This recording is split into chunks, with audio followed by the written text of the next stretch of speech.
James Mathers for the Digital Cinema Society at NAB 2026.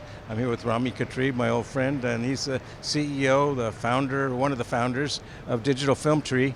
And I think DigitalFilm Tree is probably about the same age as Digital Cinema Society, you know, and you're a real pioneer. There aren't many post companies around still that started when you did.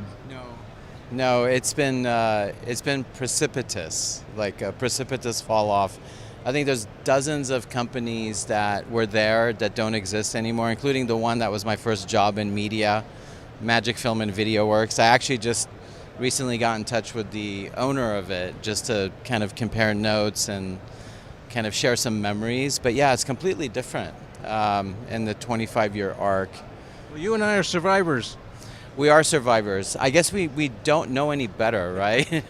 We can't like get out of the game, and it would be boring, right, if we weren't doing what we were doing. I actually still am enamored by Hollywood, you know, with all the melancholy and all the kind of challenging times that are happening. I still get excited going to the studio, you know, walking into a stage. Meeting with the writers, the DPs. It's a one-of-a-kind industry, like that's hyper creative, hyper technical. There's nothing like it. And obviously it's going through profound change right now. But I think you and I are still very optimistic. It's like you're always smiling. I'm always looking at the bright side of things, the silver lining.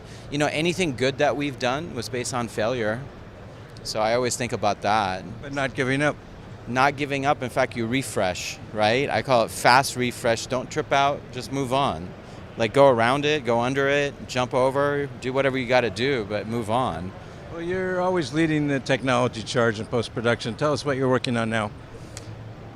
It has been active. So DigitalFilm Tree is building essentially a data center that looks and feels more like what happens in Silicon Valley, or data centers that are serving other verticals outside of Hollywood.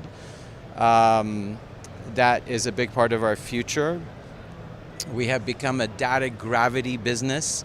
So at least 5 of our shows right now are shooting either 8K or 12K.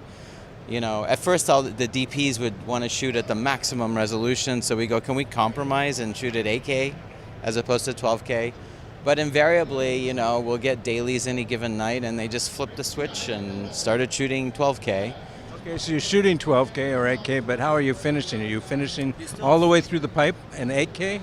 No, it still finishes at UHD or some 4K delivery, because that's what the platforms or the studios require.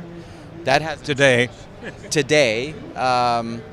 But you know, the bigger raster, the bigger frame provides a lot of advantages. Like if you're using machine learning to train on certain shots for visual effects, there's a popular tool called machine learning tool called Copycat. So having a bigger frame or more pixels to train on is actually really great. The VFX people like it. The DPs like having more framing opportunities with 8K or 12K, so you can essentially reframe, you can zoom in remarkably. I mean, when you see the DP seeing it for the first time, if they're used to zooming in only like 100%, and then zooming in 200-300%, they like literally like, they're like, you see it in their face, they're like, huh? And they'll walk up to the screen, and you know they're going through something that's novel to them. So there's a lot of benefits. It also has kind of a large format aesthetic, you know, so lenses with a 12K sensor or 17K sensor translate differently. Like a 25mm translates differently than a 4K sensor.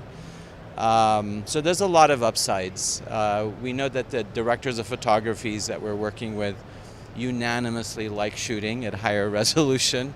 And it's been great to work and collaborate with them in that regard. They're really leading the charge. We're just kind of serving and supporting. What are some of the shows that you finished lately? So Rooster, we just got Rooster, the 10th episode, out the door. That is That's Blake McClure, and also colored by Josh Bohosky. Just a gorgeous show. It's funny too. I like that show. I know. I mean, it's funny. We work on mostly television, and with my wife, I'll literally be laughing out loud, which is very rare. It's viscerally very interesting. Blake, I think, is just genius in terms of how he photographs and the way he gets light into the lens and the filters that he uses to create that very unique texture. It's one of a kind, so that's one. And then we work with Shrinking, I know, is one. Yeah, Josh. Sorry, not Josh. John Brawley, friend of mine. Friend, yes. So he's really tech forward and innovative.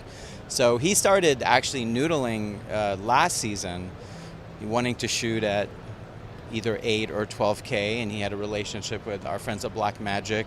We're very close with the Resolve team. Now we're very close with the camera team.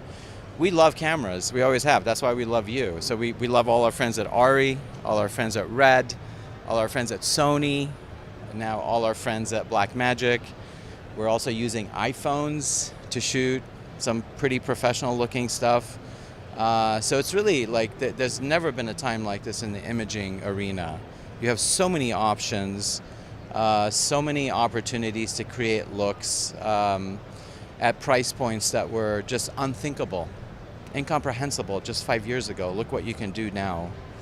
And it doesn't get boring. There's not a dull moment. There never is. The fact that the majority of our shows are shooting at such resolution, and now a 4K project is the outlier. Yeah, that's the easy one. Yeah, that happened pretty quick.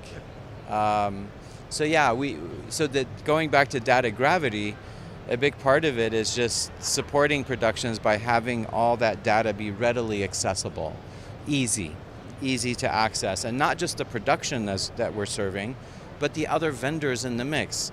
Like, we never got the memo that we're not supposed to collaborate with other post vendors, because the truth of it is that there's really cool people that work at post houses, and we get along more often than not. So that's been really rewarding, and also being able to work with colorists that are independent or have their own companies, like Shaylee Brooks, Josh just most recently, and others. That's been really cool. That was like a thesis. We were like, wait a minute, they're artists. Some of them want to be independent. Why don't we provide them like infrastructure and support? And it's working, Meanwhile, our senior colorist, Thomas Gallion, just finished coloring Scrubs, and I think it looks fantastic. And he just started working on Ted Lasso, so we're keeping busy. Ted Lasso's another one. Great. That's right. Got a lot of feathers in your cap. Thank you so much, Ramy.